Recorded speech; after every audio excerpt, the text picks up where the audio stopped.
People get really touchy about that, saying, no, Ichigo totally could have won by himself. Well, then why didn't he? Yeah, and like literally if you rewatch it, okay, I haven't watched it obviously in over a decade, obviously, but like even I remember offhand, like, yeah, no, Ichigo, the reason why Ichigo was unleashed initially was because Ichigo was being pushed so hard. Like, this wasn't the Grimjaw fight or anything, like, he wasn't constantly holding him back or anything.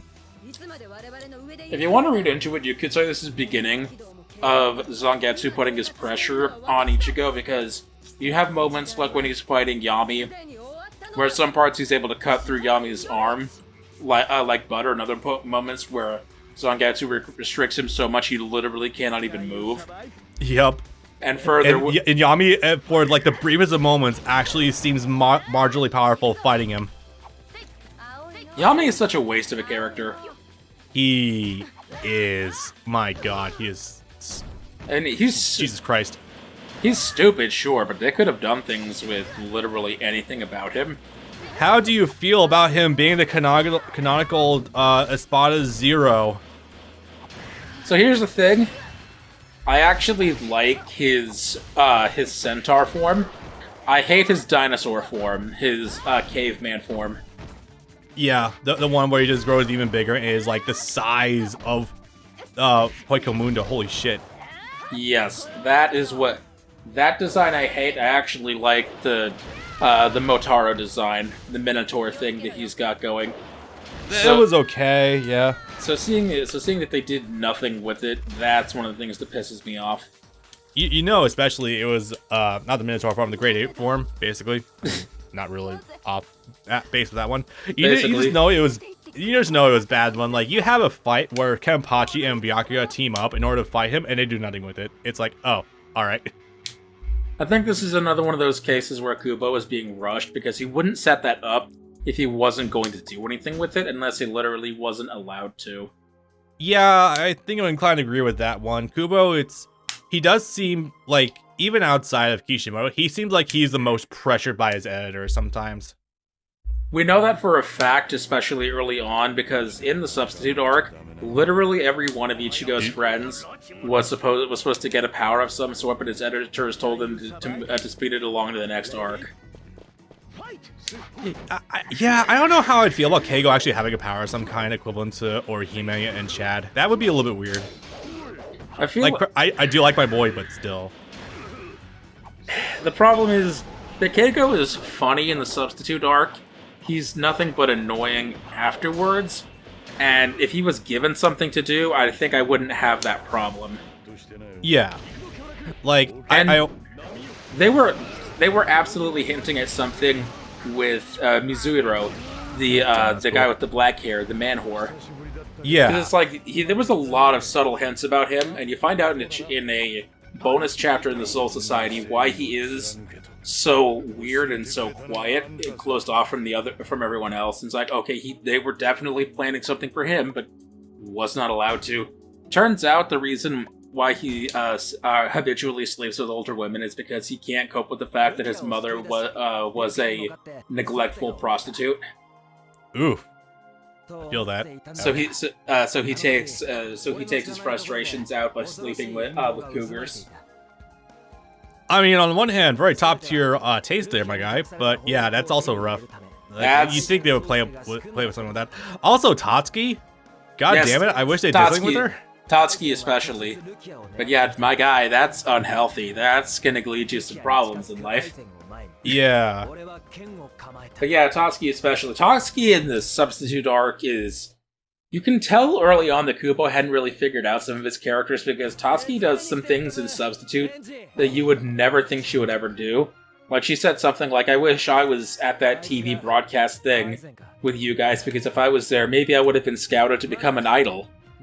Yeah. She also openly and repeatedly talks about how great Orihime's rack is, and even later on that same arc, she would admonish anyone else for doing the same. Yeah, like actually having a friend for Orihime, like jumping into the thick of things in order to just expand the group a little bit. And even if you don't like that, like, it's a tomboy babe with a giant mohawk in part 2 who plays Tekken 6. You can't say no to that, really. Tekken 6 for PSP. Yup. In 2003. In the game, I think they switch. In the game, I think they switched the game cover from being Tekken, which is licensed, and you can't do that with the anime. Yeah. To being Soul Carnival.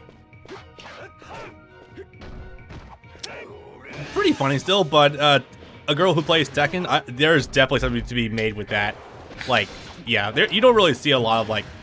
You already rarely see melee fighters anyway in Bleach, so like adding one more to the ranks when the only one I can think of is Chad, yeah, that'd be kind of neat. Do you think she would main Asuka or Josie?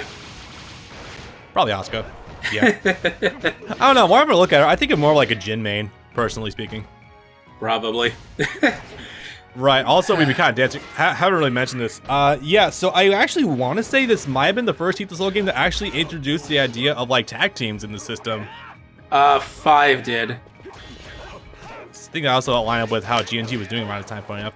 But yeah, y'all not only do you have tag teams in this game, you also have team ultimates, which is kind of cool. There's not a lot, and some of them are just relegated to a person doing like one attack, but they're still kind of a cool idea. Also, oh yeah, eyes point the wool over everyone's eyes. Hell yeah. This is also one of those super contentious moments. There are people nowadays, YouTubers, go figure, that are really stupid and say things like the moment Bleach lost all credibility was when Aizen waved his finger. Are you fucking serious?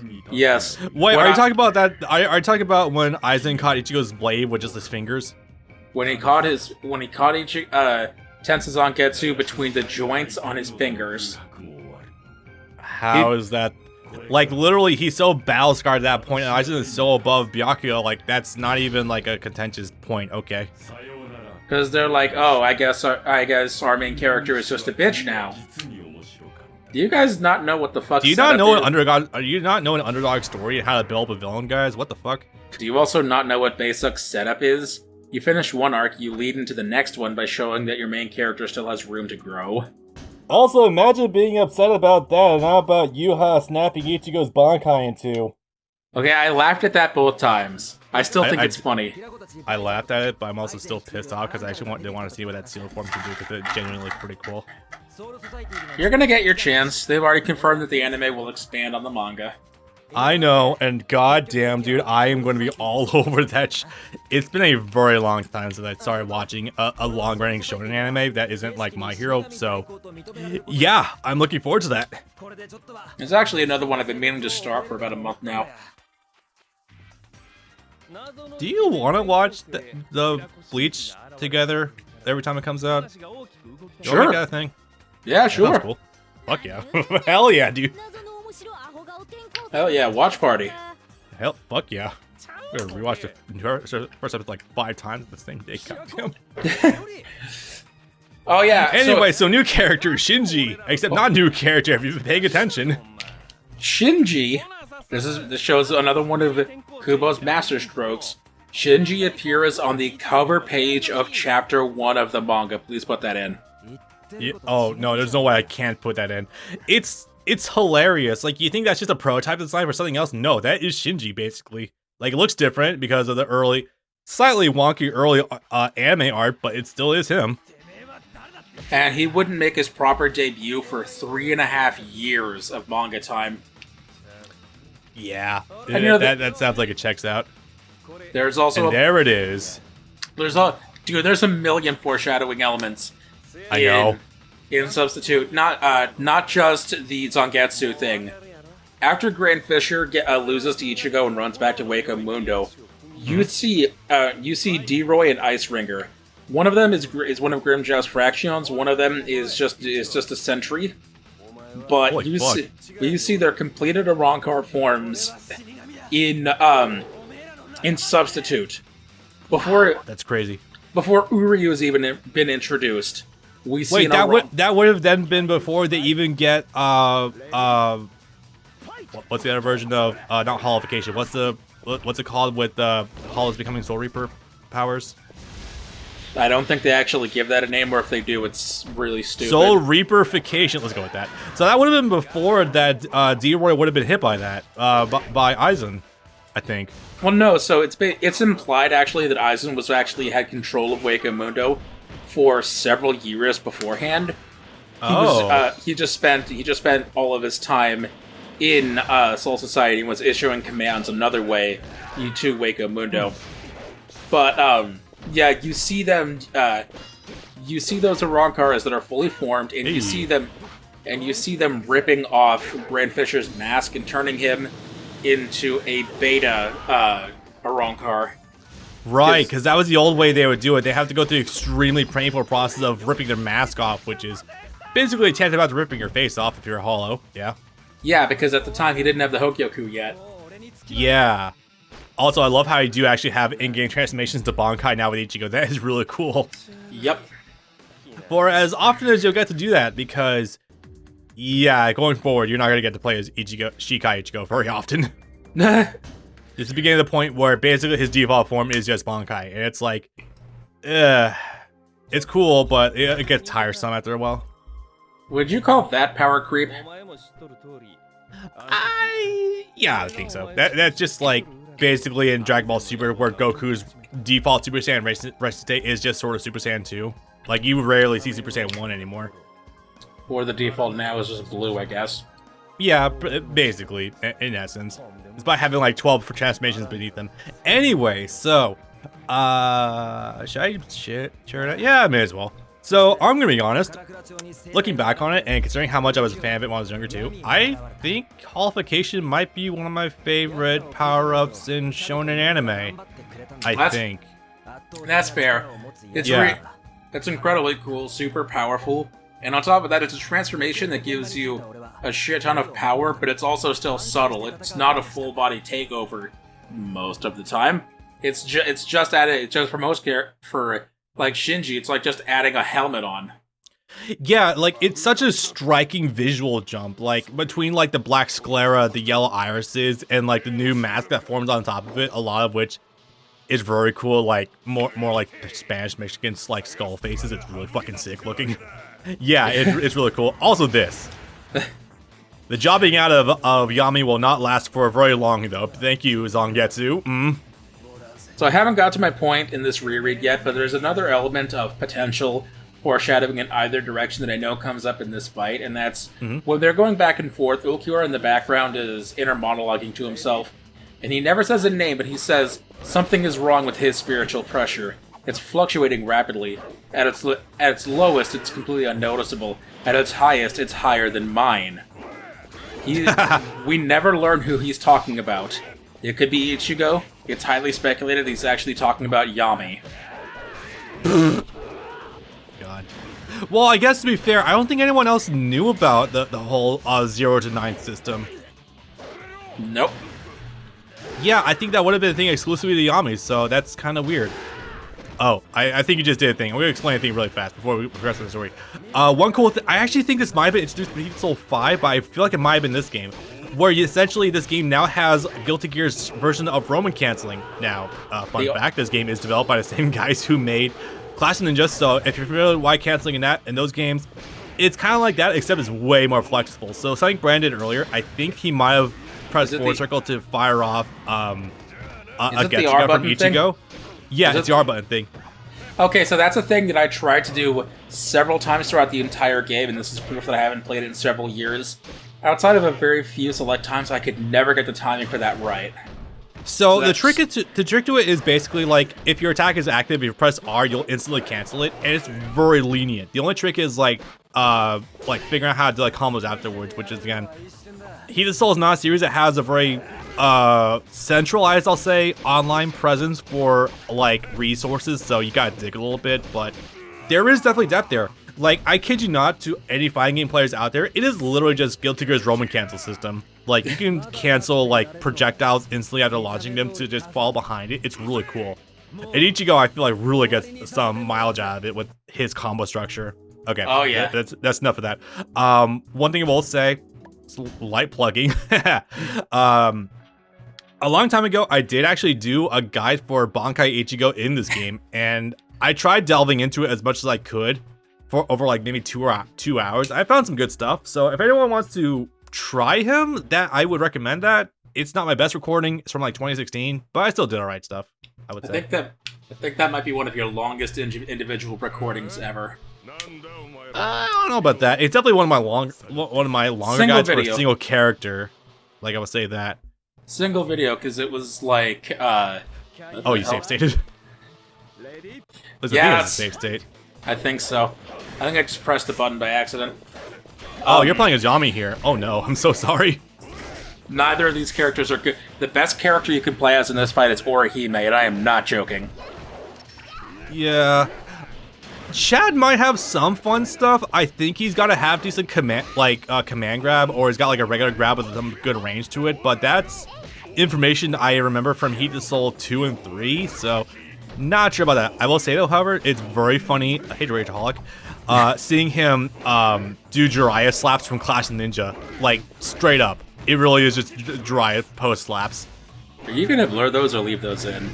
You can leave it in, it's fine. It's actually kind of funny.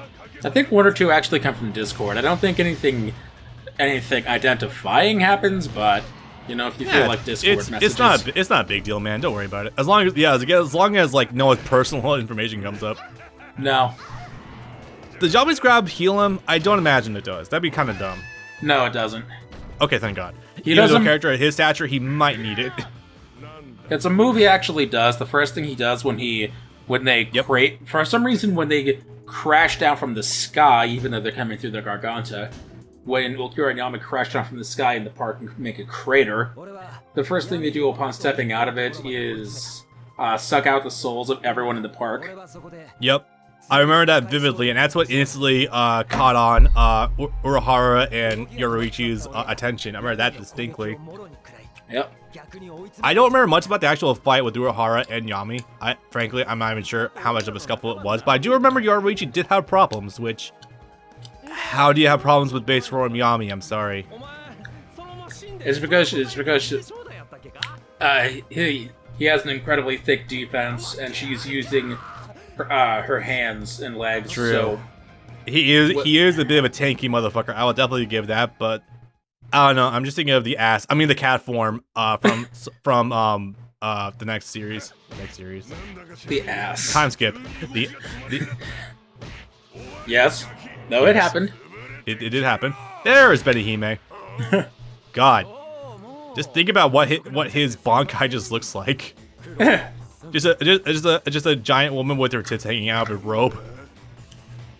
My Bankai isn't really suited for training people. Considering he's able to stitch and undo like people all around him. Yeah, I feel that. Yeah. It's much like how someone suggested to who was it? Oh fuck, I can't remember his name offhand. How do I keep doing that? Character? Captain, Twin Swords. Ukitake? Other one. Kyoraku. Yeah, someone recommended to Kyoraku maybe he should use his Bankai against Oh yeah, that was Ukitake. Stark, but yeah, Ukitake recommended he use it, but like it was a thing that like apparently isn't something you really want to use when there are people nearby. And knowing what we know now, yeah, probably better not to harakiri in front of other people, huh? Kyoraku said that he might have to use it there, and Ukitake said don't. This is not something that you should do in the presence of other people. Yeah. Especially since, all the acts of his play would have killed literally everyone in the vicinity. Most likely, although we would have gotten to see a big titty pirate woman, so win-win. He's used a couple of those designs from that arc in the manga, but that was like 7 years later, so I don't know how willing he would have been to do that at the time. Like a year after that arc. It's just very funny in retrospect that while everyone thought a lot of the designs were just like filler designs, no, it turns out that they are canon. It's just a very funny thought. If a character is named in filler, they are given a design directly by Kubo. Yeah,